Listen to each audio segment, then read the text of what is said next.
Okay, everyone, I think we'll just go ahead and get started. It's a little after 5:30 now. I want to thank you all for coming tonight. My name is Rick Murby. I'm the planning manager with the City of Golden.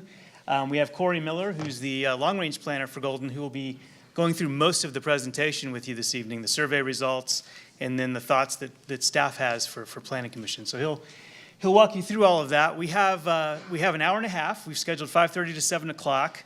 The presentation will probably take about half of that time, and then we'll turn the rest of it over to questions. So if you could keep your questions until after the presentation, I think it might answer a lot of things along the way.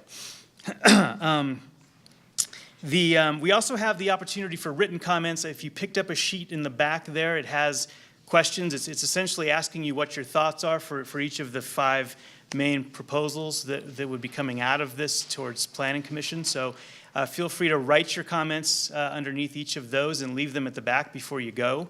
Again, you will have the opportunity to speak and ask questions as well in that last half of this meeting. Just to get us started, this is of course the R2 zoning area north of Highway 58. It has that weird triangle shape with a couple bites taken out of it, but it's all zoned R2. A little over 300 properties, I believe, total in that area. And as you know, because most of you probably live in the neighborhood is mostly comprised of older homes. A lot of older homes, a lot of smaller homes as well. And the zoning that's there currently has been in place since 1960. It really hasn't changed much in the last 60 years or so. So it's been in place even before most of those homes were even built. And of course, as time goes on, tastes change, markets change, how people want to live. So there is a spectrum of age in the neighborhood, but they're primarily older. And what many of you have been seeing is that there are newer structures that have been built in recent years that are larger than the ones that have been there for a long time. And they're maxing out the zoning as it's been in place for that long, that no one previously had been maxing out the zoning, and things change, and money comes into the community, and people's tastes change. So that's what we're dealing with, and so what we're trying to do here is provide some help here to bring the scale down of some of these newer things, but not prevent people from also exercising their property rights. And Corey will go through the slides and where people's opinions are, but you should take note that there was a sizable minority of people in the neighborhood who responded who didn't want zoning changed at all. So just bear that in mind as you're listening to all of this too. Just moving on here, there's process has become a question recently. The way the process works is that single family and duplex structures do not go to public hearing. They must abide by the R2 zoning code, the zoning regulations as written, but they don't go to a public hearing. What triggers a public hearing is anything that's multifamily, which means 3 units or more, and that automatically has to go to Planning Commission. And that's where you see the Planning Commission site plan hearings and where Planning Commission makes a decision based on their compliance with that whole spectrum of Chapter 1840, our site regulations. So that's how the system works currently. And just a note about the lot dimensions. This lot size and shape, or property size and shape, is typical of the neighborhood. Over 90% of the lots, properties in that area are this shape, 50 feet wide by 140 feet deep. So 7,000 square foot lots. And they have, by zoning, they have these setback requirements, 15 feet from the front, 10 feet from the rear, and 5 feet on the sides. So this is something to keep in mind. We have to design our regulations to fit the way the lots are comprised in the neighborhood. And so when you're thinking about this, please think in terms of this size of lot. That narrow 50-foot width doesn't give us a lot of room to do a lot of big setbacks, or you're going to just have a lot of sort of shotgun structures where people don't have a very narrow house going all the way back to the rear of the lot. And I'm sure you guys are familiar with that from other places in the country that have developed that way, such as New Orleans. But this is the arrangement of lots. Again, that's where these regulations are primarily aimed. We're trying to make them as simple to understand for everyone as possible, not just the developer applicant, but property owners, staff, everyone who's involved in looking at regulations. We want them to be as simple as possible, but also as effective as possible. So that's the other balance we're trying to strike. I think with that, I'll just turn it over to Corey, and he'll walk through the survey results. Oh, I'm sorry, I'm supposed to have one more. Just brief background from the project. Some representatives of the North neighborhoods, many of them here tonight, approached staff and some city council members and asked them to take a look at what was happening in the neighborhood. They brought those concerns to light. And so we did a walkabout in the neighborhood with this group, and they pointed out the things that they thought were getting away from the character of the neighborhood as it stands currently. And so we took note of that. This same group provided a memorandum to Planning Commission, and Planning Commission had a couple study sessions about this already and provided some guidance. They wanted to see what people thought of some different options, some tools we could use to, again, bring the scale, the bulk down a bit. And so we had a couple of study sessions about that, and then in beginning of February, roughly, we posted a survey, ran for a month, sent out postcards, and got people to go to Guiding Golden and take this survey, which had a number of options. They're not the final options. This is just a gauge, a barometer of where people think there might be some room to make some changes. So we used the results of the quantitative analysis of the survey, as well as the comments that came in, to build a picture of where people are in the neighborhood, their thoughts on how to approach this, and then from that, we're going to be sharing some results, some directions that staff is looking to recommend to Planning Commission for further discussion. I was telling someone earlier, this is really the middle of the process. We had a beginning of the process. This is kind of the middle of the process. There's still a lot of process left. Planning Commission still needs to discuss this at least one or two more times. We may do another survey depending on their opinions of what came out of this process and where we are now. And then it would have to go to a hearing process for adoption. So it would go back to Planning Commission for a hearing, and then to Council for a hearing as well before it could be adopted into code. It's a tight timeline, but we're aiming to bring this to Council. Have all of this process completed, if possible, by the end of May. That is our goal. If the process needs to slow down, so be it. But that's where we are currently. And now I'll turn it over to Corey. Okay. Good evening and welcome to everybody. I have about 50 slides I need to work through, so again, I will try to talk quickly, but there's definitely a lot of information to discuss tonight, but I do appreciate your patience to get through the presentation before I take any comment. So as Rick mentioned, this process really began in earnest last fall when Planning Commission met with the Planning Division on two separate occasions in study session. Several topics were discussed at that time about how we could potentially reduce the bulk of future or existing, recently built, and future multifamily and duplex development. A lot of those items that Rick mentioned from the memo that was submitted from the neighborhood group were also discussed. Ultimately, Planning Commission decided on three main components that they would like to focus future research and analysis on, and eventually come up with some questions that we could include into a survey. Those three topics were a requirement for a front porch entry element, maximum lot coverage component, and then also some additional research into how we could create some regulations to accentuate the first floor elements of a larger development. There were a lot of reasons why these three components were selected. The first being that when we discussed with Planning Commission, it was sort of agreed upon that there isn't a predominant architectural style in this neighborhood. It's actually quite varied. So we didn't want to create any type of regulation where we would be shoehorning a future development into a particular architectural style. The requirement for the front porch element and the maximum lot coverage, those are two concepts that exist in the City of Golden Code today, and the transition for those into regulations for the R2 neighborhood would be relatively seamless.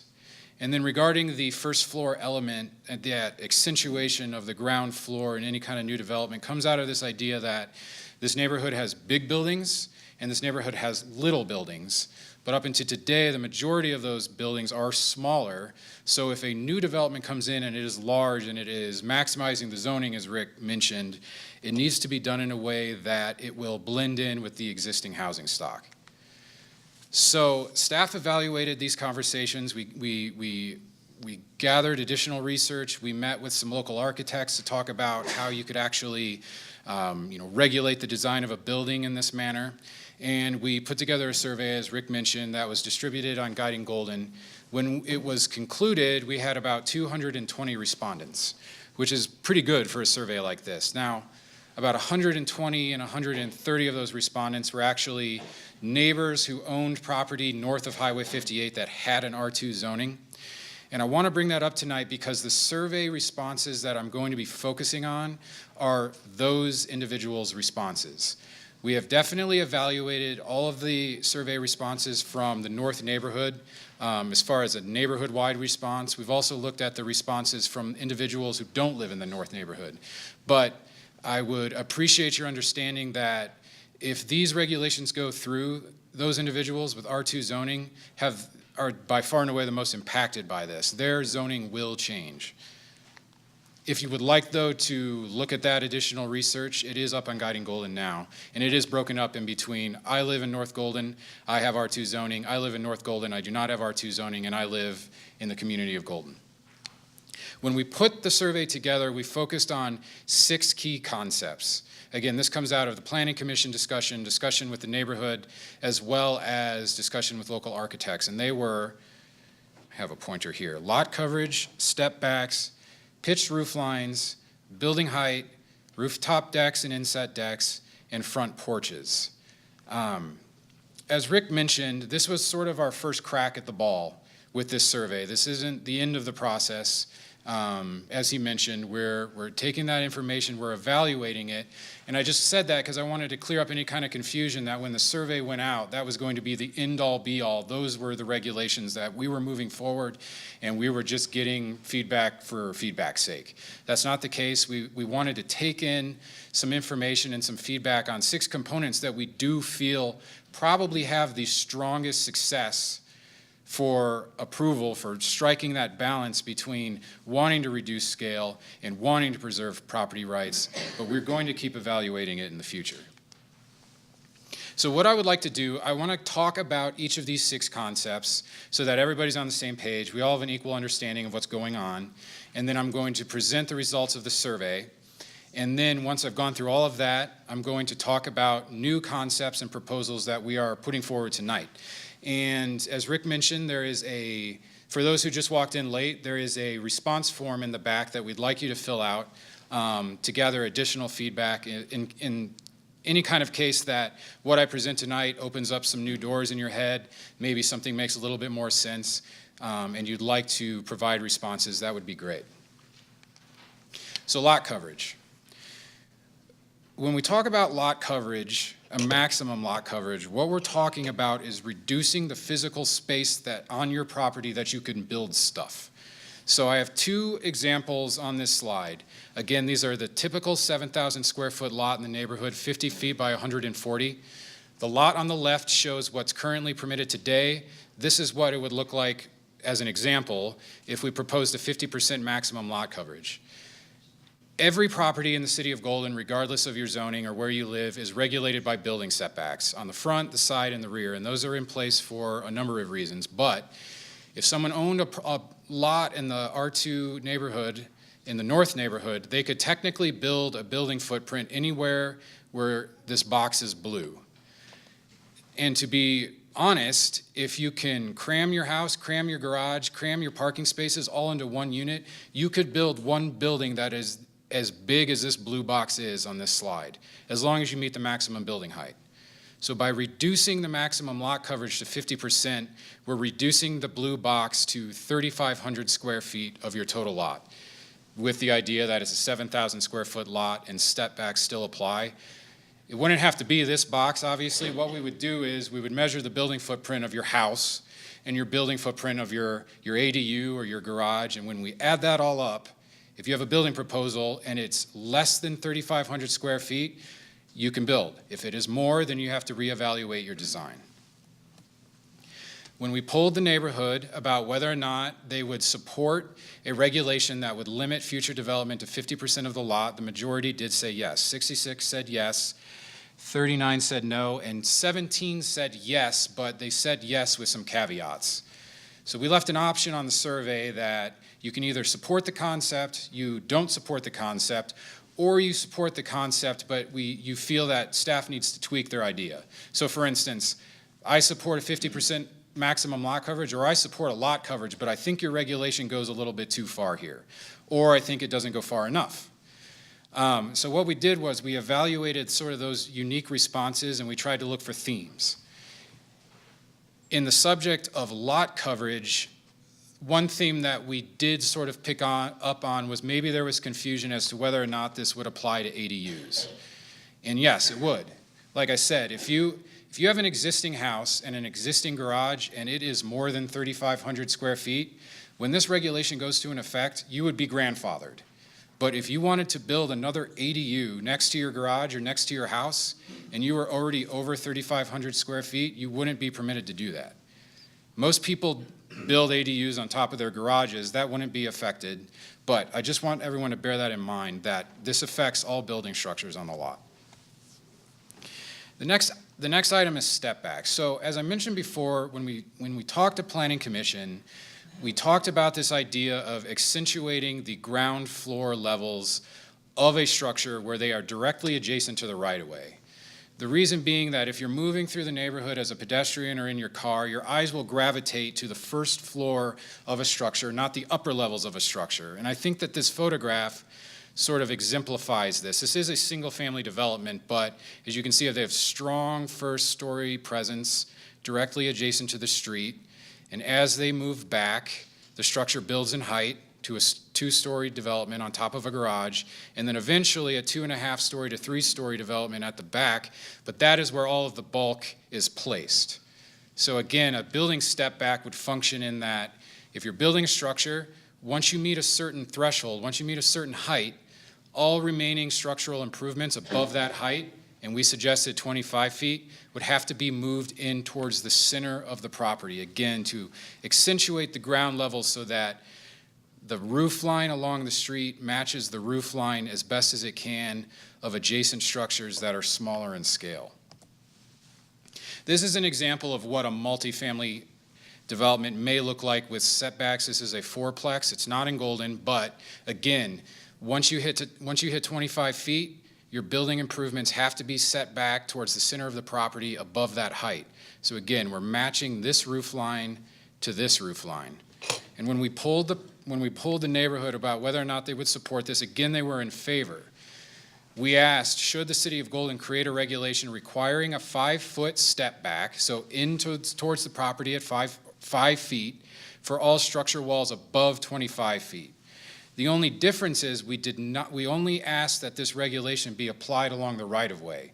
We didn't ask about the side yards of the lot. So this step back, which is adjacent to the neighboring structure, we were not proposing at the time. And I mention that because one of the strong themes we learned from the survey is that individuals who live in this neighborhood are more concerned about the bulk on the side of the property and the light and the air that it possibly blocks from their neighbors' structures than they are so much about the appearance of the structure along the right-of-way along the street.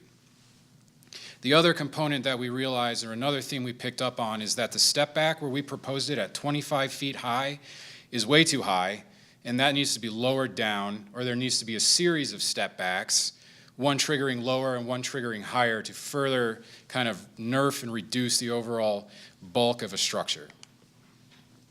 Again, we take those themes, we process them, and we come up with new proposals, which I'll talk about later. Pitched roofs were discussed during the Planning Commission hearing, but we didn't want to outwardly require a pitched roof because, again, that sort of moves in this direction of requiring a specific architectural style on future development. But we couldn't deny the fact that if you have a 30-foot high building with a flat roof, And if you have a 35-foot building with a pitched roof, the pitched roof, even with dormers, is going to allow more sunlight and more air and less shadow to be cast on your neighboring structures. Not to mention, there isn't a predominant architectural style in this neighborhood, but the majority of structures have a pitched roof. So when we talk about the neighborhood plan and we look for elements of character in the neighborhood plan and applying them to this neighborhood, you could make the argument that a pitched roof fits that bill. So we thought it'd be worthy, staff, when we discussed this, to ask, should the City of Golden create a regulation requiring a pitched roof on all new construction of duplexes and multifamily lots, and potentially also single-family development as well? And we asked it in sort of an either-or scenario. If you build a flat roof, you have to step it back, but you don't have to do that. You can build your building with a pitched roof. When we asked for feedback, again, the majority of residents in the neighborhood were in favor. And the themes that we learned from this, however, is that a lot of people indicated that if you're going to enforce a pitched roof, you also have to enforce a step back, which didn't make a lot of sense to us at first, but I happened to talk to a lot of the neighbors in the neighborhood. And what I think people are concerned about is these developments that have a super high wall, and then they have a tiny little pitched roof on top that sits on the building like a hat. And it really doesn't do much to create a reduction in bulk. So what people, I think, are trying to say was, if you're going to make me do a step back at 25 feet, you better also make it to where that pitched roof triggers at 25 feet, up to 30 feet, or else it's pointless. Looks like I have a duplicate slide here. So in the same topic of pitched roofs, we wanted to see if there was a way that we could incentivize pitched roofs. Maybe not directly require them, but see if we could get someone to build one if we could dangle a carrot in front of their face. And one of the ways that we thought of doing that was adjusting the current building height definition for the City of Golden. The current definition states that if the maximum building height has to be the top of a flat roof or the peak apex of a pitched roof. We were suggesting changing the definition to the top of a flat roof or the midpoint of a pitched roof. The reason being was, yes, you could get some additional building height out of the structure, and maybe that would encourage a developer or property owner redeveloping their property to add a pitched roof because they get a little bit more space, and you're still sort of benefited from the fact that you are reducing some of the bulk from the edges of a blocky flat roof structure. Again, people were in favor of this, but as we sort of sifted through all of the responses of this survey, I think that people responded yes to this because they like pitched roofs, but people do not like scenarios where you're adding additional building height to a structure. So bearing this in mind, we think we've come up with a concept tonight, which again I'll share with you later, where we can try to incentivize pitched roofs, but not at the cost of additional building height for new developments. So at this point, we're not probably going to propose changing the building height as what was originally suggested in the survey. The next topic we looked at was rooftop decks and inset decks. This wasn't necessarily a component of the discussion with Planning Commission, but it is something that showed up in our discussions with the neighborhood and additional feedback that we've sort of got or received in the Planning Division in general from neighbors in the City of Golden is that rooftop decks, you know, they're great popular amenities. They offer great views of the state of Colorado, but they also offer direct views into the yards of your adjacent neighbors who might have a smaller structure. So there's a privacy issue here. Not to mention, when you install these rooftop decks, there's also additional blocky elements that are often developed to accommodate the use of this amenity. Sometimes you might even notice that there are just a covered staircase that sticks out like a sore thumb at the top of a building that feeds into the rooftop deck. So not to mention, when you design these, you have to design the barriers to keep people occupying these spaces protected. They are solid in a lot of cases, and they add additional bulk and height to a building where, if you compare that to, you know, one of the examples from before, which has a railing type structure, it reduces some of the appearance of overall bulk on these developments. So we asked the neighborhood two questions. We asked, A, should we regulate the placement of these rooftop structures or these inset decks to the side of the building that is directly adjacent to the right-of-way to try to promote privacy? And should we regulate the design of these railings to that so that they won't be solid, they'll encourage railing design, and again, hopefully reduce some of the bulk on these structures? This one was a little bit more mixed. People weren't necessarily in favor of this as the results of as the results of the survey. People, I think, were a little bit less concerned about where you place these decks pertaining to which side of the building. They were a little less concerned about whether or not they had a solid wall or a railing for protection, but they were concerned about how high you install these structures, and they didn't want to see these installed at a height where it would overshadow the neighborhood. Finally, front porches. Again, this is an idea that comes back to this big building next to small building, and what are the characteristics of the neighborhood that we can try to tie into new development. The majority of these structures that exist in the north neighborhood are oriented to the street, oriented to the sidewalk, and other pedestrian infrastructure. We thought that by requiring a front porch, it orients multifamily and bigger duplex structures towards the street, where they have a tendency in modern design to sort of encase their entrances towards the center of the property or the back of the property, and you just have a solid wall along the right-of-way, which doesn't fit the neighborhood. Not to mention, this sort of invites people to get out, use the sidewalk, meet their neighbors, and promote, one of the core goals of Golden, which is friendliness in the community. The results of this survey question were pretty unanimously in favor. We didn't receive any sort of responses that say, hey, this is sort of an off-wall proposal that you have here. So this is sort of one that we feel like maybe we can take to the next step of drafting some potential regulation. And obviously, we would vet that against everyone in the community before it would ever be approved through Planning Commission or City Council. Now, with that being said, if anything I say tonight in this presentation or anything that comes out of the discussion, sort of like I said, turns on a light bulb in your head and you have a better understanding of it now, please do write it down on that response form that we handed out, and we will evaluate it. So, what are we going to do? Like I mentioned, front porches and lot coverage, those were two things that were pretty much, as we evaluated the responses, in favor in the neighborhood. Those are two things that we would like to take to the next step and see what kind of regulation code language we can create. Again, as I mentioned, the maximum building height definition is not planning to change. It is worth mentioning, though, that if you have a multifamily development or you propose a multifamily development in the neighborhood, currently today, as long as you meet all of the design recommendations of Chapter 1840 of the zoning code, you are awarded a 5-foot height bonus today above the 30-foot maximum build height. So you can build a structure up to 35 feet. We're proposing tonight that we strip that out of the code, so that if you have a new duplex development, if you have a new multifamily development or single-family development, everything will be capped off at 30 feet.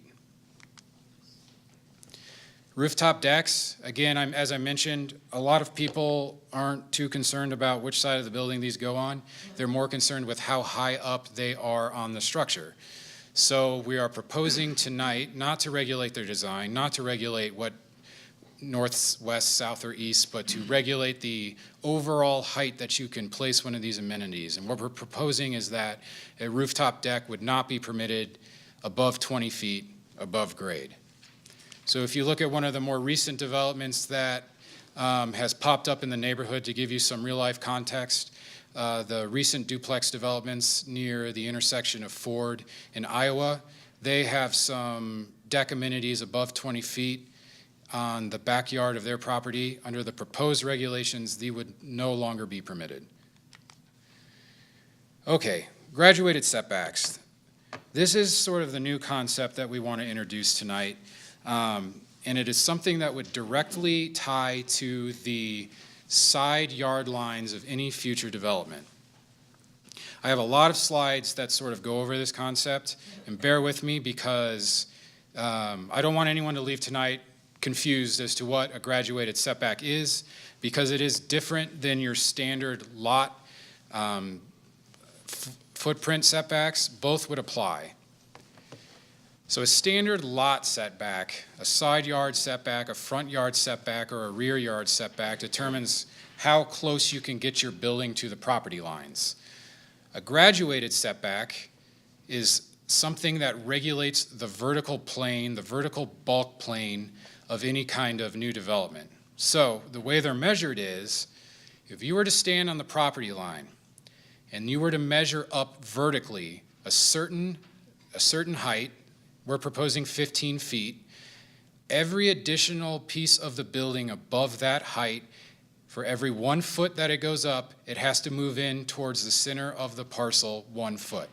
So standing on the property line, you go up 15 feet. Above that, you go up 1 foot, you go in 1 foot. You go up 1 foot, you go in 1 foot. You go up 1 foot, you go in 1 foot. What it creates is this 45-degree angle to which everything that exists on the top of that angle is not permitted in the bulk plane, and everything below that 45-degree angle is permitted in the bulk plane. So if you imagine this building as a rectangular cube, it has had a graduated setback applied to it on this side of the property and this side of the property, creating that 45-degree angle effect and shaving off the corners of that cube. This is a look at it from a cross-section perspective. This is where's my mouse? This is a standard 50-foot wide front yard in the R2 zone district. This is a 30-foot maximum building height. Currently, with today's regulations, you could build a box that could go as close as 5 feet to the side lot line. With a graduated setback, however, again, we go up 15 feet, we trigger that 45-degree angle, and these elements of the building have to be removed. No structural improvements can exist outside of this angle. So really what you're left with is this palette to build your building within. And you can do that in a number of ways.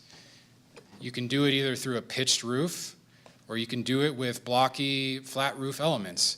However, it should be noted that blockier elements that get higher and higher up on the building are more and more difficult to contain underneath these two 45-degree angles. So this is an example of what would not be permitted. These elements on the side of the lot would have to be shaved off.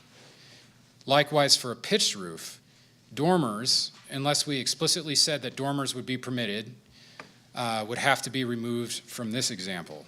And so this is sort of that alternative we talked about with promoting a pitched roof. You're going to be able to get more building into a pitched roof scenario, and I should probably go back to this because this is more realistic based on our lot standards, than you are if you started adding blockier elements to your design.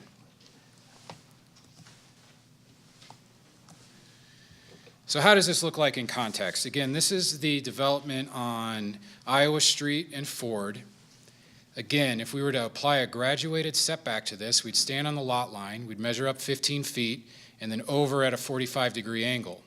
That would cross the building at about 20 feet. Because if you're 5 feet set back from the property line and you trigger a 45-degree angle at 15 feet, it crosses the building at about 20. And what that does is that it ensures us that we can build at least a 2-story structure in the neighborhood. But once you trigger that 45-degree angle, a lot of these boxier elements are going to be removed. This bedroom that's probably on the side of the building would have to be reduced to accommodate that 45-degree angle. And that's a look of what might happen from the perspective of the easternmost of those two lots. This is an example of a building that I feel would be permitted under these proposed regulations. Again, standing at the lot line, going up 15 feet, going at a 45-degree angle. Actually, this building might actually be a little too high, but still, nothing could exist underneath a 45-degree angle, or above a 45-degree angle. This is what is permitted today. This is what we're proposing. And of course, you could do a flat roof scenario like this, or you could pitch your roof in this example. There's some caveats to a graduated setback, though, that we need to discuss. The closer you have your building to the lot line, the more of the building will be shaved off. So if you put your building on the 5-foot setback, you would have to start removing elements above 20 feet where they come in contact with that graduated setback, because the graduated setback doesn't move. If you chose to move your building, though, and set it back 10 feet, you have to remove more or less of the building. If you chose to set your building back 15 feet, you don't have to take off anything. But again, if you have a standard 50-foot lot, you set your building back 15 feet on this side, 15 feet on this side, you're left with 20 feet to build a building at 35 or 30 feet in height. That would create a very awkward shotgun type tall structure that I'm not sure anyone really wants to develop, let alone buy. But, there is an added benefit that even if you have a flat roof at 30 feet, you're set back from the property line that much further. So, we're going to get into some examples in the current neighborhood now. As we've sort of mentioned it several times now, the standard lot size in the neighborhood is 50 by 140. That's 90% of the lots in this neighborhood. I would actually argue that it's more than that. Not every lot is that shape, though, but I do want to emphasize that the ones that are not are very few and far between. This first example is the duplex developments, the Buscarello developments at 4th Street and Cheyenne Street.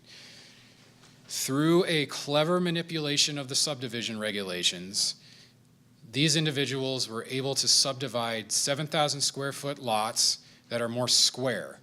And they are not 50 feet wide, they are 70 feet wide.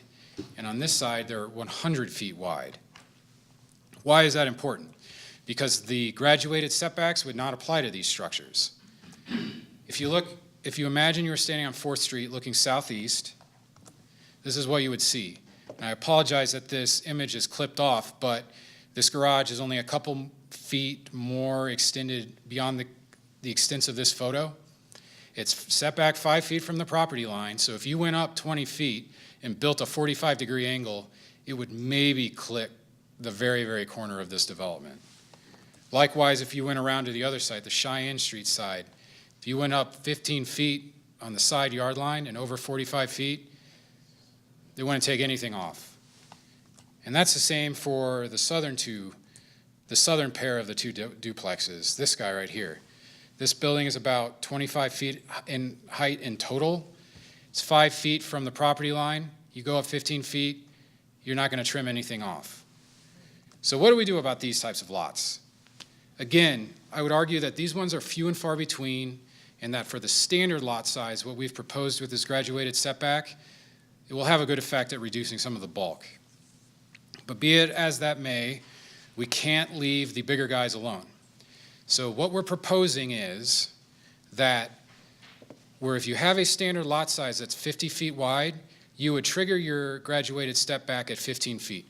Why did we choose 15 feet? We chose 15 feet because if you were to trigger a graduated setback at 0 feet and build up on each side, your maximum building height would be about 25 feet.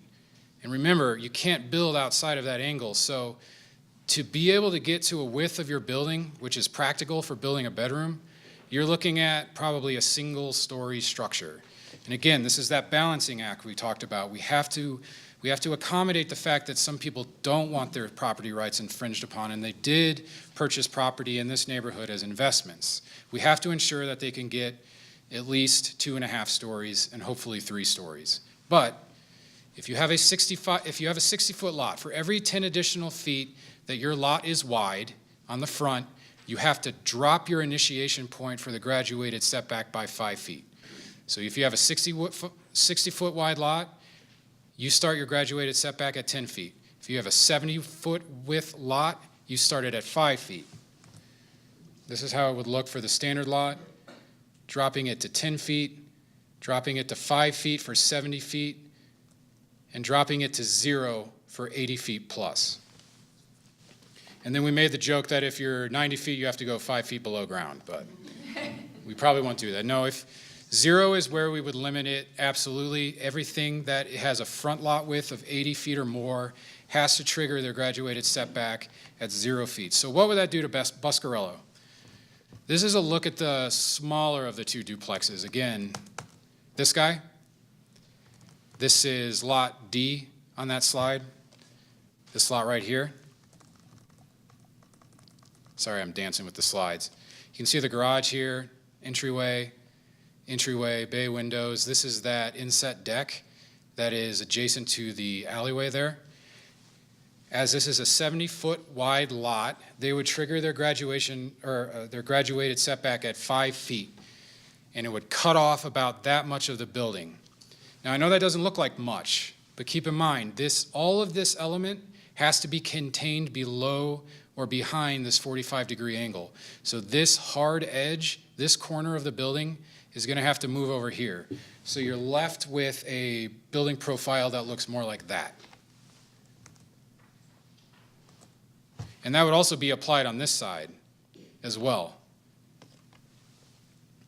So it would reduce a lot of the bulk within 5 feet of the property line. This is a look at the northernmost structure. Again, this is over 100 feet. So they would trigger their initiation point at 0 feet with that 45-degree graduated setback. This much of the building would be removed, but again, if we move it, it shifts over here. Is this going to make the building go away? No, it won't. Is it going to reduce some of the bulk, maybe a lot of the bulk? Yeah, we think it will. 148 Washington. These are multifamily developments that are currently under construction at the corner of Iowa and Washington Avenue. These are 35-foot high structures. Again, they took advantage of the 5-foot height bonus. We're proposing that that will go away. This building is set back from Iowa, or from the adjacent parcel, about 18 feet. They've got well over 100 feet of frontage. So they would trigger their graduated setback at 0 feet. Now they're 18 feet set back already from the property line. So if you apply the graduated setback, it would start cutting into the building at about 18 feet. So you would eliminate the height bonus, you would trigger the graduated setback at 18 feet. That's about how much of that building would be removed. And that would, everything below the red would represent where they can build their roof line. Again, for the southern two of the two multifamily units, they're not quite at 35 feet, but they're definitely taking advantage of the height bonus. Again, they're set back 18 feet from the south property line. That much of the building would be reduced or taken away.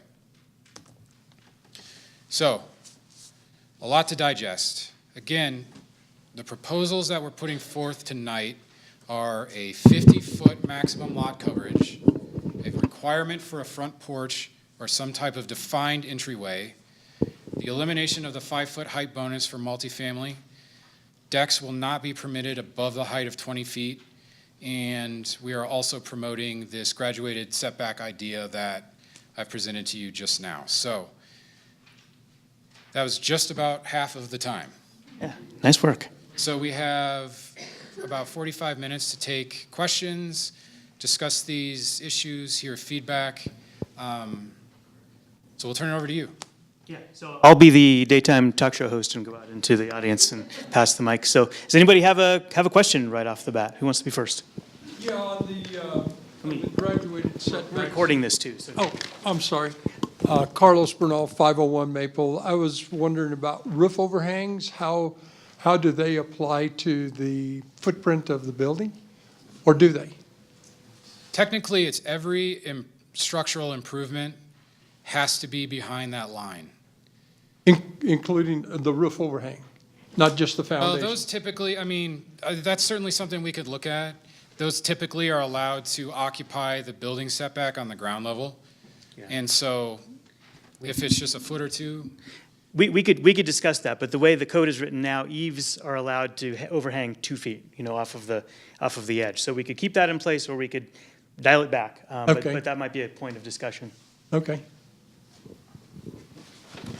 Someone else? Thank you. Hey, Tom. I'm Tom Swish. on Arapahoe, 4th and Arapahoe. I like the graduated setbacks. I'm really glad to see that you've considering that. And on line with what Carlos said, in looking at graduated setbacks in a number of cities, not only do they often include dormers, restricted amount of dormers, and also chimneys to into the graduated setback area. And the other one that might occur to me would be antenna masts, but that might be some other different category of structure. I don't know if that's considered part of the structure or not. They're usually considered rooftop mechanical appurtenances, which are a little bit accepted from the rest of the code, so. Okay. Someone else. Chris. Kristen Rona, Welch's Edition.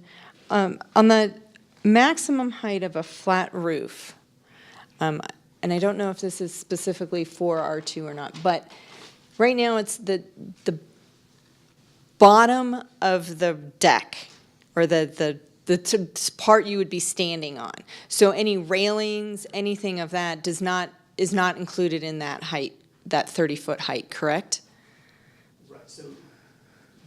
Well, I mean, if I can maybe predict a question, the railings themselves would not be permitted above 20 feet. Okay. So, I mean, if you could, it's limited to above the first story, if that makes sense. The second story element of the structure. So if you had a 20-foot high building, you couldn't have people walking around above 20 feet. You couldn't have railings above 20 feet. You could have a deck at 15 feet and it would be a very Okay. short 5-foot Yep. person deck, but yeah, that would be it. Okay. Yeah, is there anyone else before I hand it back to Tom? Oh, Mike, I'll be right back. The question is on the moratorium itself. If that passes, it'll come in on March 1st, or I think, around March 1st, or April 1st in that area. If somebody's already got their plan started, we're not going to be able to, we have to stop the architect because he isn't going to know what to design to. We also have a timeline on when we have to have our plans in, which is April 30th. Is there going to be a consideration there? That's one question.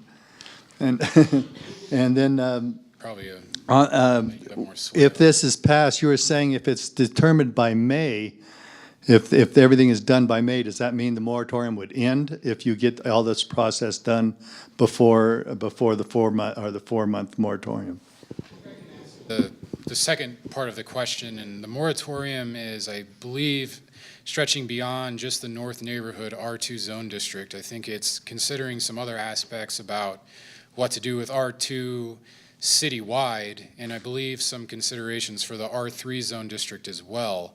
So if that stays in place, and we have everything set in place for the North Neighborhood R2, and that's sort of the way that it stays, then I don't believe that would cease the moratorium until the R3 elements and the sort of look at R2 from a citywide perspective are also contemplated. Am I correct in that? I think mostly. Okay. The R2 stuff, if we do finish the R2 regulations, say by the end of May, and they're ready to go and they're passed into code, there's no reason to let that component keep going. And council would have the option of ending the moratorium for just these R2 changes that are planned. And then keeping the moratorium in place for the rest of it that's not tackled yet, such as R3 and multifamily that's in other, sorry, we have too many mics out, another multifamily throughout town. So a component of it, the R2 could end earlier if we get it done faster and council is willing to do that.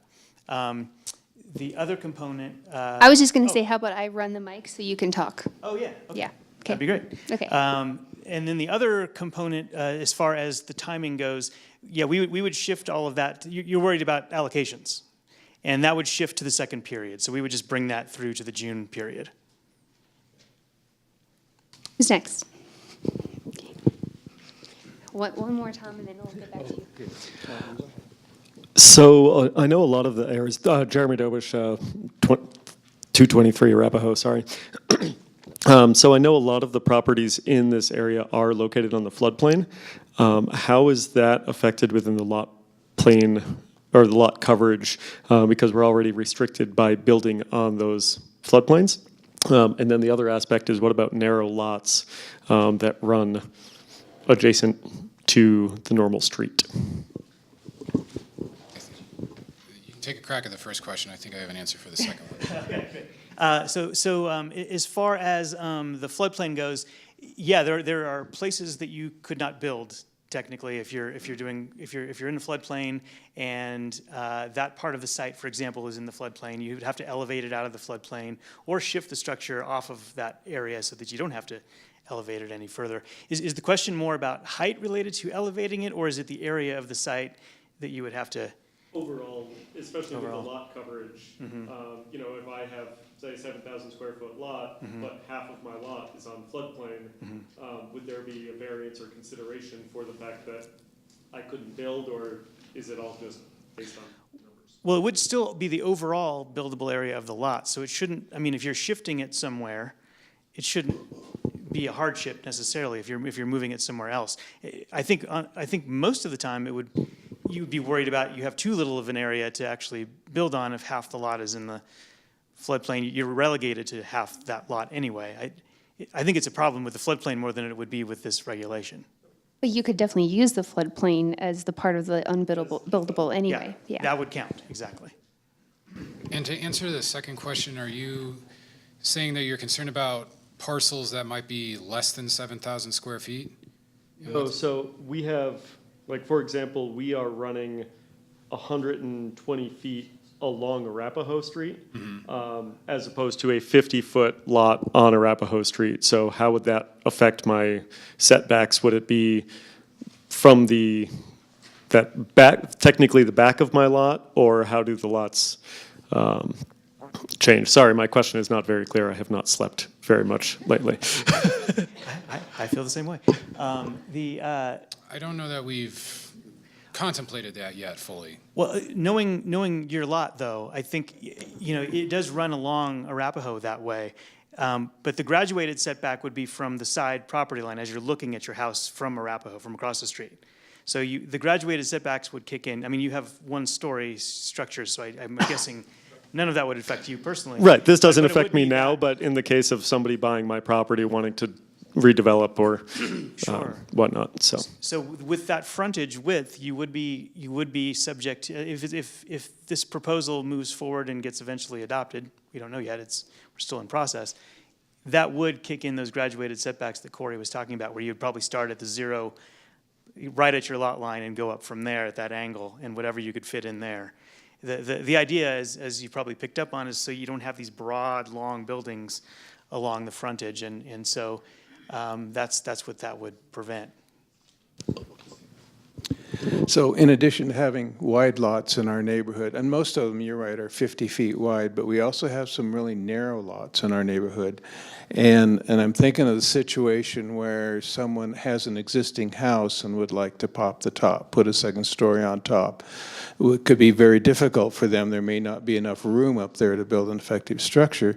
So what I'm asking is to assure us that the variance process would still be available. If there's a hardship on a homeowner, you could obtain a variance as an exemption from the graduated setback. Yes. Oh, I was just going to say that I think that the regulations, as we put them together, is sort of focusing on the standard lot and trying to think about the bigger lots. I think if somebody has a definite proven hardship, then yes, I think the variance process would move forward in that. And that specifically is one of the criteria for hardship, is the narrowness or steepness of the lot. Yeah, for unique example. lot size. Who's next? There was someone over here. Okay. Eddie Weber, 409 Arapahoe Street. A question kind of related to Jeremy's regarding drainage, and that's one of the issues that I didn't really see that came up very much, but if you look at the property at 409 Cheyenne Street, it used to have a lot of vegetation there that absorbed a lot of rain.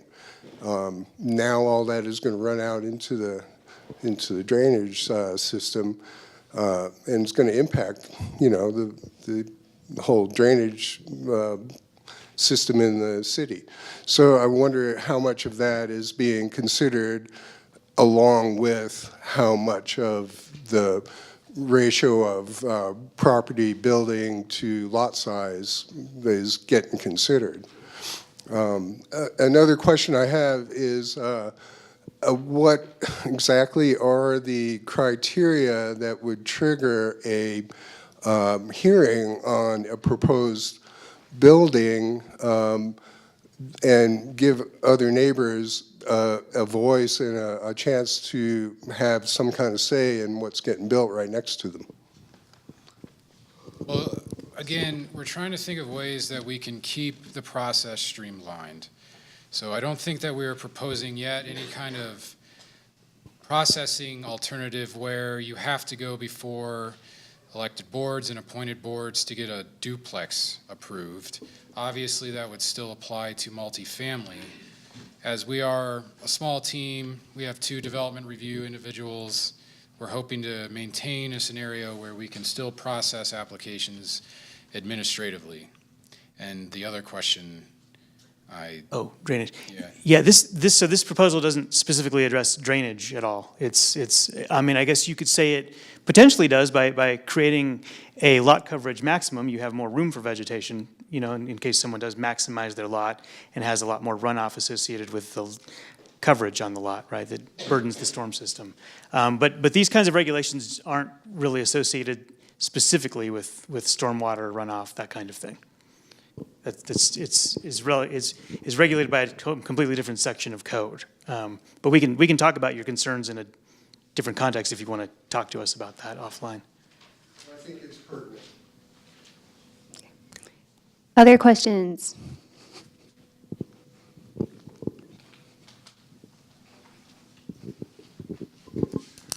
My name is Joe Rona, Welch's Edition. The current envelope proposed here is basically, with lot coverage, will allow a 90-foot barn front to back. If someone were to want to build a traditional 2-story that's wider across the front, that would obviously exceed the side setbacks, the side graduated setbacks. But if they were to trade off only having a 30-foot deep house, might there be allowances or a trade-off for how deep you go versus how wide you go? Because obviously it would step into the graduated setbacks on the sides, but it would be a much smaller house front to back, and open that up for either your design consideration and obviously the neighborhood's input as to if that's an allowable trade-off to allow different styles of construction. Well, as proposed right now, no. I mean, the graduated setbacks were proposed because of what we saw as a desire to eliminate the bulk directly from the side property lines and to allow bigger structures to exist more along the street in better context with the smaller structures. However, if that's something that you want to add to your response form, it's something that we can definitely evaluate. Yeah, and I've written it down as well. But I think one thing, and we can consider this, the one thing that to keep in mind is that the side setback is already 5 feet, and these are narrow lots, so it's hard to go wider than that. You'd be right at the lot line, unless I'm thinking of this incorrectly. Wouldn't, to fit within the graduated setbacks, it might, but even 5 foot, if the lot is 50 feet wide, 5 foot setback on both sides, the house would be 40 feet wide. And my thought was if they agreed to only go 30 feet deep, that doesn't have the 90-foot depth bulk that this might otherwise allow. But so they're trading a little bit into the side setback for a lot less depth of bulk. Oh, I see. So the bulk could go in place the way it could today, but for a shorter period of depth. Correct. Okay. I'm thinking just a traditional 2-story house, basically 2 boxes with a sloped roof. And if it's one house next to another house, the bulk of it might not be as objectionable. Okay. I think that's definitely something we can consider.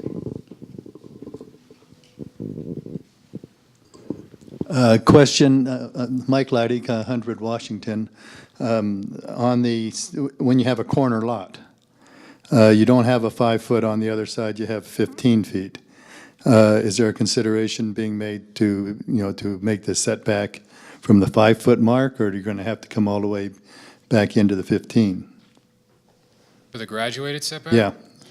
The graduated setback triggers wherever you want to, I know, I see what you're saying, but then unless the corner lot had a particularly small frontage, I think that's when we would trigger in the wider frontage, meaning the greater graduated setback. But Is that your ours are question? running like 70 feet on one side and I think 112 on the other. Yeah, I think that's, what we looked at with the Buscarello is that, it would trigger from each side yard. But then again, the front yard setback is, a trade-off because it's greater than 5 feet. You might be able to put more bulk along the road, but it's typically set back further than your traditional side setback. Okay. And could also potentially qualify for a variance for the hardship of having 2 fronts? Potentially, that's, the way the code works now, it's considered 2 frontages and you're subject to frontage, the front setback requirement on either side. It's not technically, it's something that Planning Commission could grant if they wanted to, but it's probably technically outside of the hardship. We might have to build in, for something like that, we might have to build in some kind of exception if someone wanted to move in that direction. Who else?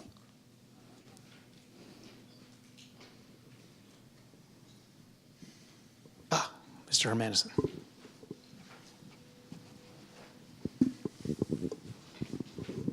Hi. I understand everybody wants smaller buildings, and these restrictions will reduce property values in the near term, but they might increase them over the long run. If we have a cuter town, property values will go up. I was wondering if there was any consideration given to some form of compensation or trade-off with the owners for the reduced property value, such as maybe increasing the unrelated owner-occupied limit from 4 to 5 or 6 people, so we could accommodate unmarried parents that have 3 kids, for example. Or maybe if we would allow ADUs on 3,500 square foot lots, or possibly unowner-occupied short-term rentals. Well, I'm not sure there's quite the nexus there, but it's something that we could talk about in general. I'm something that we can write down and talk about at Planning Commission. Typically there's more of a connection between reducing it here, but the size, but getting the size somewhere else. It's not trading things that are in different categories. Upping the number of people who are allowed to live on the lot, for example, things like that. I think those are discussions we could have in general in the community. I think that comes up. There are people who feel strongly that more than 4 unrelated is reasonable, and people who think that there should be less than 4 unrelated allowed on a lot. It's kind of all over the place from a lot of conversations that staff has with the public who calls in about it. But I don't know that it's tied to this kind of situation when we're talking about bulk. But we can write it down. Other questions?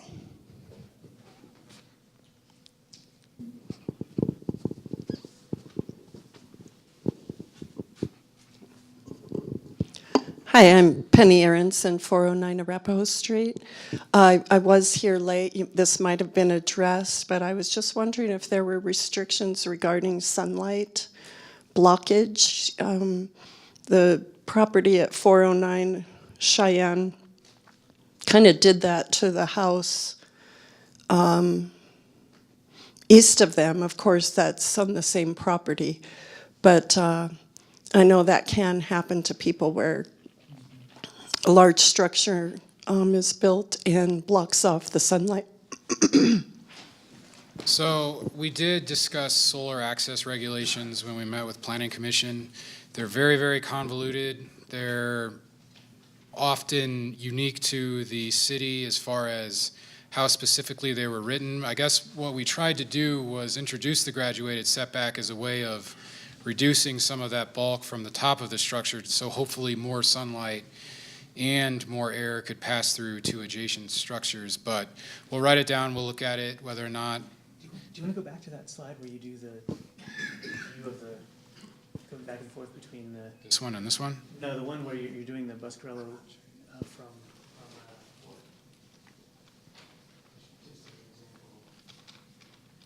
Right, so that's I'm not sure if you were here when this one was discussed, but because this lot frontage is so long, they would have a much stricter graduated setback applied to the property, and that anything that's highlighted in yellow would have to be removed, but any structural improvements would have to be contained behind this line, and it would cause the building to shift further inward to the structure, allowing more solar pass-through.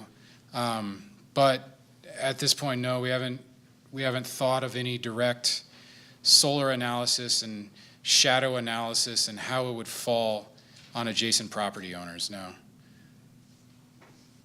But we'll look at it.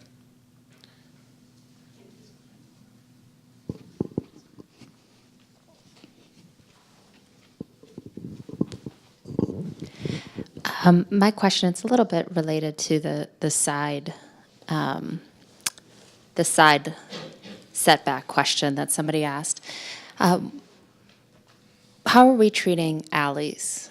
They're not necessarily considered a street, public street, but they are public right-of-way, driving through.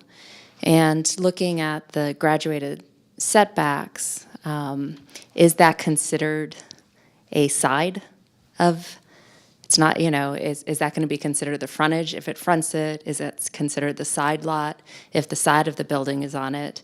Traditionally, it's the rear, and that's where the garage is, but we have situations where that's considered a front or a side. So how would our setbacks work when it's an alley and not one of our platted streets? I think the way that they've been contemplated is it would be considered a side yard. At least when Buscarello was approved, it was allowed to sit within 5 feet of the property line, which was a side yard setback regulation. So the way we've put this together and the way I think we're moving forward is that an alley would be considered a side. But that's a unique case. It has 2 frontages. Well, really it has 3 frontages, but I think we would probably cap it off at 2. Speaking from the cuff here, it's not, Yeah, we haven't put the language down for that yet, but that's definitely a good point. right, the way it's regulated in the code today is if it's on a street, not an alley, it's a frontage. So both, if you're on a corner, those 2 would be fronts on either side of the building. If the alley is in the rear, it would be a rear setback. If it's on the side, it's a side setback. So we haven't really changed that approach with this at all, but it's something we could consider if it should be considered a side. And I mean, I know we're looking at Buscarello as one property, but it was subdivided, so that is a separate lot with one frontage and one side.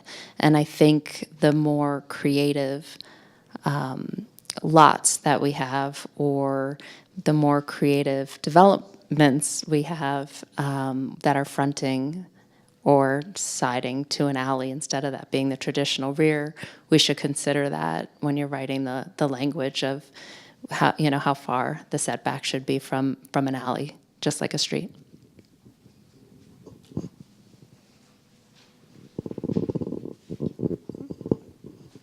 Hi, given that we live in such a very special place with some unique geologic features, in fact, one of the only cities really in the metro area that has this. We've got the North Table Mountain, South Table Mountain, and Lookout Mountain. I think if we're not really careful, we're going to lose those views. And that's part of the character of Golden and what makes Golden really unique. So I think it's very important that we have or create some sort of view shed, whether it's an overlay district or something like that, to protect the existing views. You know, we've lost some, but I don't think any of us want to live where, you know, you walk down the street and see one tall piece of concrete over here, you know, it's only 40 feet high and across is 30 feet high. And, you know, pretty soon, not only you do not have any sun, you don't have any views. And hello, we're in Manhattan. Yeah, I understand. I don't think that up until now we've ever regulated view sheds. And I think that that's probably a question for the community at large and how we would approach that. I don't know that we would just try to shoehorn that in neighborhood to neighborhood, unless it was part of a larger code rewrite. Well, yes, I agree. It's a broader community conversation, and it's complicated because what view are you trying to protect? Usually there's some specific view of something that is being protected, and so buildings have to be cognizant of that wherever they're built. So if it's a specific view to South Table, for example, what does that mean? And what's the perspective of where everyone has to abide by that view protection? So it's a pretty complicated thing to consider, and I agree with Corey. I think it's a broader community conversation to have, but we will note it here. It seems inappropriate to make it just part of R2. It should be made everywhere or very specific geographical locations where views may be less protected than others, such as Clear Creek, for example. Other questions? We have about 15 minutes left. Hi, Steve Cummings. I don't live in this triangle, but I live north of 58, and I've been on planning commission and that sort of thing in the past. A couple questions would be, have you guys considered FARs instead of bulk plan to try to limit the amount of building they can get on a site? Because that seems like a better metric to kind of scale down buildings. The deck height stuff, I still don't understand how you're defining it. I think you have to be really clear if it's top of railing, top of walking surface, second floor. It seemed like one that kind of, you'll end up with some party deck that nobody likes. And the other one is overhangs versus footprints. I don't know if you've defined that yet, because you can get a really small footprint, but then do a really big kind of mushroom house. So you might look at that as well. For the maximum lot coverage? Pardon? For the maximum lot coverage? Well, yeah, because, you know, you say 50% of the lot, but I could do a small first floor and then a big second and third floor and really kind of bulk it up that way. I mean, I know how to rook the system. I'm an architect. I know the game really well. So you have to be really clear on how you're defining footprint, buildable areas and all that, because it's a game. You buy a lot and you're trying to maximize your investment, and so you're just trying to max out the lot.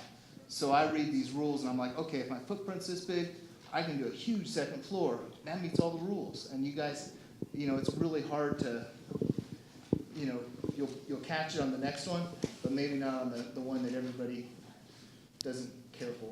Well, let me, Steve, if I could just bounce this off of you. So if we have the 50% rule for lot coverage, which is where the foundation connects to the ground, that's what that covers, and we have the graduated setbacks, which prevent it from going out too far, would those two things in combination dial in what you're suggesting could be a probable outcome, or? It's like kind of a game, you know, if you did a really big, let's say you did a massively open ground floor, but then you did this bulk plane kind of max out on the upper floors, it might not really meet the intent, but it would only have a small footprint on the first floor.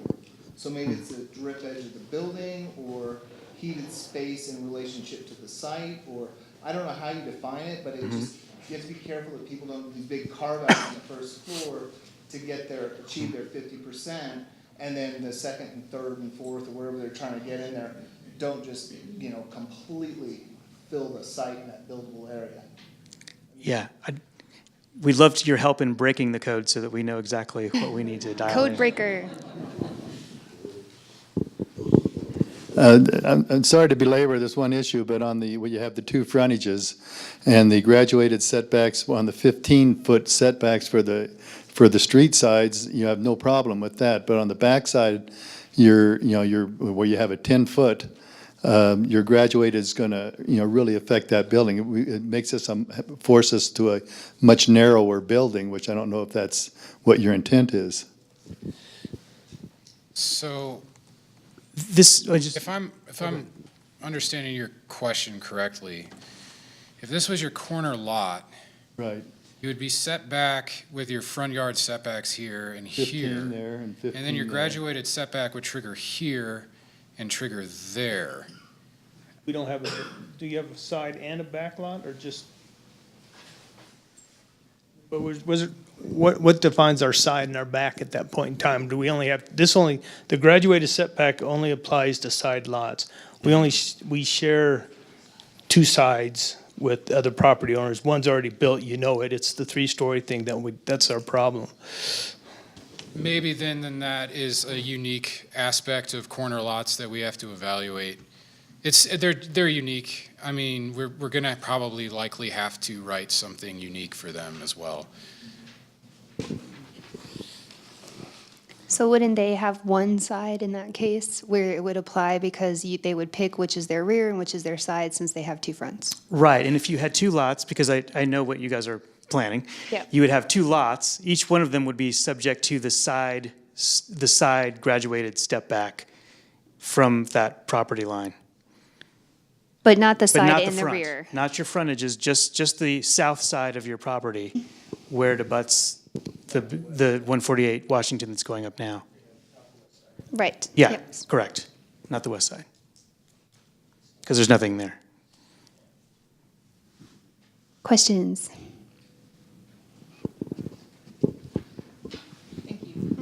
I don't, can everyone hear me without this? I don't really want. recording it, that's why. Oh, I see, okay. I don't understand what an FAR is, so maybe someone can explain what that is. And then also, will this slide deck be available on the website? Sure, yes. Okay. And the video. So a floor area ratio, an FAR is a floor area ratio, and what it does is it attempts to regulate the cubic volume of a development. And so if you have an FAR of 1.0, and stop me if I'm wrong because it's been a while since I've explained this, you are entitled to a building that has as much square footage in it as your property does. So if you had a 25,000 square foot lot, you're allowed a 25,000 square foot building, and it's at your discretion whether or not you apply that to the ground level or a series of multiple levels on top. So if you had maybe something easier, like a 10,000 square foot lot, and you built a 2,500 square foot building, that would be a fourth of your FAR. You could spread that out on the entirety of the lot, and it would be 1.0, or you could build 4 layer cakes on top of that 25%, and that would equal your 1.0. Of course, height requirements would still be And setbacks applied, and and- setbacks and yeah. so on. So it would be within the buildable envelope as defined by the zoning. Regulating square footage instead of footprint. Yeah. And it can be regulated in unique ways. You can say that, we could look at the standard lot size in this neighborhood, and we can say, okay, it might work to say we limit the ground level to 0.5 of the FAR. And then the second story is limited to 0.25 of the FAR, and the third story is limited to 0.2. It's just as an example. But those are some of the tricks that you can apply to it to make it work as Mr. Cummings says is a development regulation metric. And I think just staff's hesitation with the FAR approach is that it's harder to control exactly where that bulk would go if there's not graduated setbacks to sort of prevent the.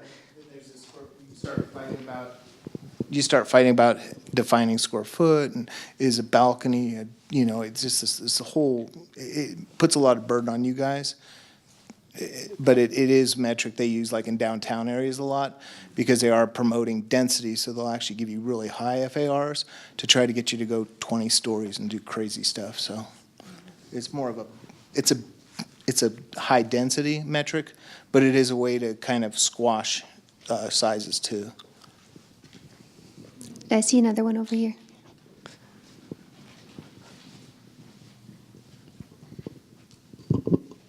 One problem with the dual frontage is that the graduated setbacks being, whether it's the back or the two sides versus two fronts, is going to encourage a 30-foot tower on the corner because there would be no graduated setbacks on that point.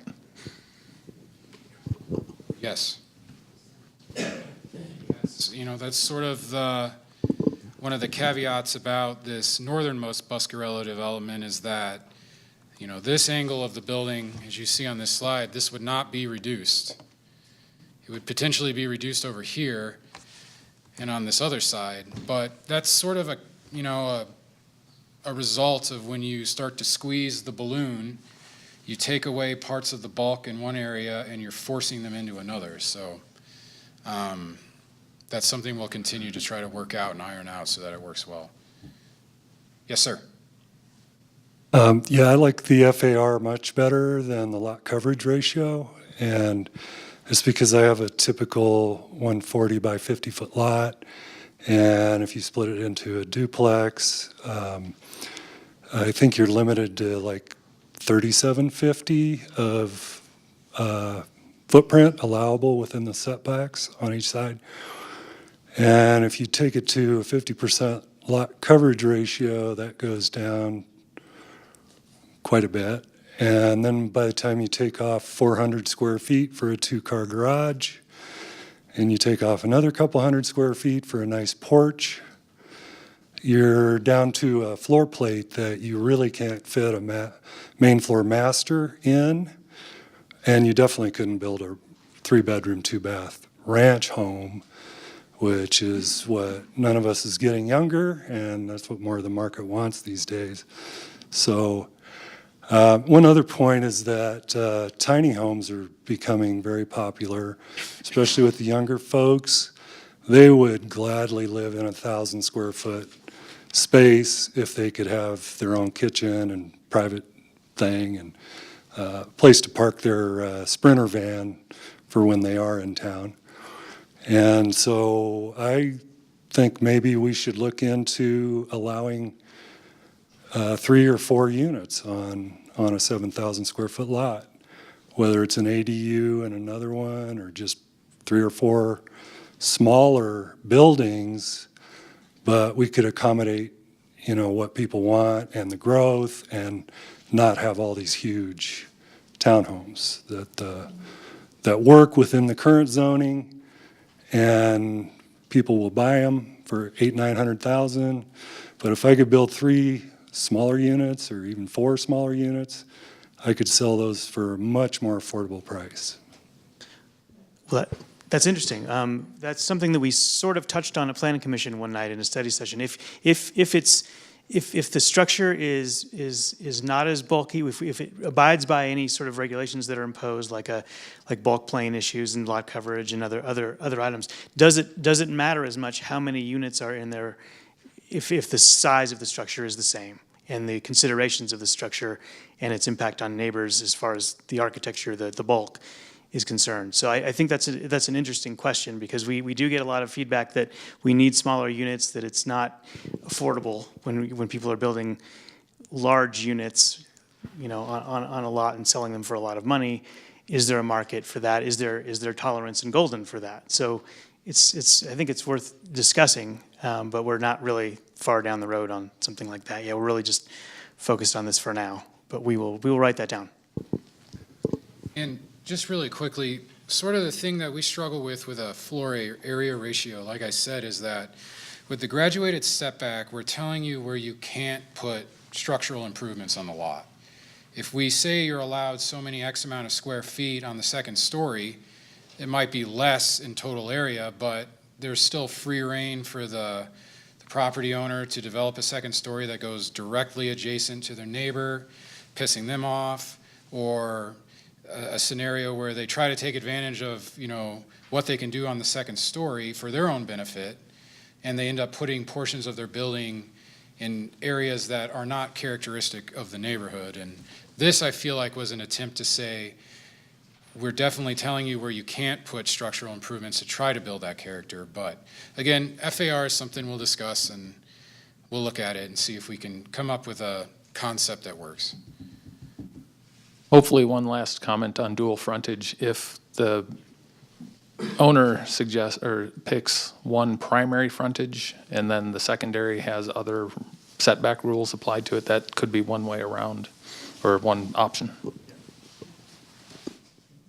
I have a question on the front porches. They have to start at 15 feet back from the front, right? The front porch still has to be set back.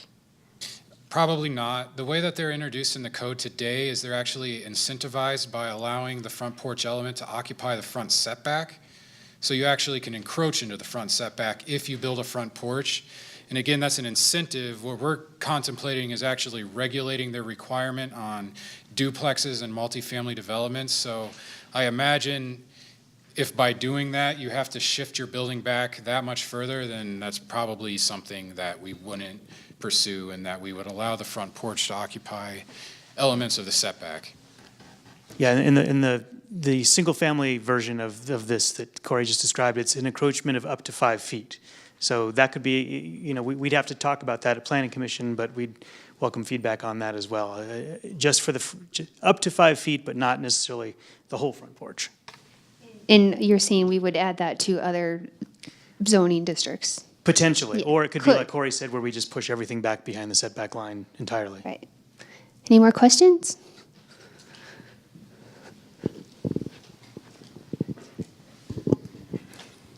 In relation to the front porch area, so looking at this picture of this house, would that qualify as a front porch area, or what are the qualifications for front porch? Does it have to stick out far with restrictions, that kind of stuff? And also in relation to this, I know it's not really R2 related, but is there any question or concern about how to stop subdivision of plots Very like good that? question. It's a very good question, because you can easily combine lots and make a bigger, better structure. So that is one thing that we were discussing earlier this week, and I think it's something that's going to have to be addressed. But as far as an idea at this point, I'm not sure how exactly we would do it. But yeah, it's something that we're planning on looking at. And then as far as what quantifies as a front porch, we haven't thought about potential regulation yet. I think it's going to have to be something more than just a door into a garage, but we haven't, it's just the example that was on the TV. But yeah, we want it to be prominent, we want it to be exposed, and we want it to clearly provide direct access to the street. Yeah, it is somewhat defined in R1 where it exists today, and there's a minimum depth to it, and it has to be unenclosed. I think it's a minimum of 5 foot depth to it, and it has to be unenclosed and covered. In order to not add to the bulk. Other questions? A couple more minutes. Wow, we finished even ahead of time. Never happens. You guys are great. Never ever happens. Yeah. All right. Well, do you want to maybe? Well, sure. I appreciate everybody coming, obviously. I appreciate everybody who took the time to respond to the survey. The next steps are to discuss not only the presentation that I provided you tonight, but also all of the feedback that you provided us tonight in Planning Commission next week in another study session. Depending on how that conversation goes, we might do another survey. We might, if there's strong support for, a couple of these elements that didn't get a lot of attention tonight or in the survey, we might try to draft out some regulation. We're going to continue to talk to architects as well to think about how these new proposals would work. So this isn't the end of the road. There's still time to work this out and get it right. And again, we appreciate your participation. Please feel free, if you can, to fill out those response forms, and we'll review all of those comments. And probably also find a way that we can summarize them and place them on Guiding Golden as well, so that you can see them as well. I'll definitely put the PowerPoint presentation up on Guiding Golden, and we are recording this tonight, so the full presentation will be there as well as your comments. So, yes? Just one more comment. It would be beneficial beneficial, like to me, I had a hard time understanding a lot of the concepts because I'm nowhere near being an architect, so a second survey might be beneficial, especially if it incorporates some of the additional comments and also explanations as to what some of these things mean. Sure, sure. Absolutely. Yes, ma'am. A quick question, why did you use the bar, the circular method of, okay, why did you use the circular method of conveying the survey results online, but your presentation includes the bar, bar method? I mean, it would be good if it was consistent. Oh, I get what you're saying. Actually, Choose one. I did that because I knew they were up there and I wanted to give people a different perspective, but there was really no specific reason. Maybe just We be showed- consistent. We can be consistent with That that. would be helpful. Thank you. Because then you start reading that, looking at the bar, thing, going, is that the same thing? Because I printed the one from Guiding Golden. Is that the same thing that's on the Golden, or did you spin it differently, or which ones? Guiding Golden Okay. doesn't let us go in and adjust the numbers. Okay, So it's the same numbers, it's just shown in a bar chart format rather okay. than a pie And then chart. just a little disappointing that the people that don't live in the district, that you kind of took those answers and kicked them out. You might as well not even ask for them on the survey, and then will the same be done with the feedback from tonight, if you don't live in the area? Those comments are not going to be unutilized. This is, as we've mentioned, becoming a citywide effort. And absolutely, we are going to, in fact, I have those results here if people want to come up and review them. But yeah, we're going to be using those to look at general feedback from the community at large for potential future code updates. Yeah, for sure. And the results will be in the report as well, so you'll be able to see them when we're sending this around. My card's on the back table. If you have any additional questions, please feel free to take one and email me or call me at your leisure. I'm happy to answer questions. And you can also just leave your comments, and I've started a stack on the back table here if you would just want to leave them there when you leave. Thank you. Thank you all. Here's a floor plan that shows more, these are the entryways and stuff.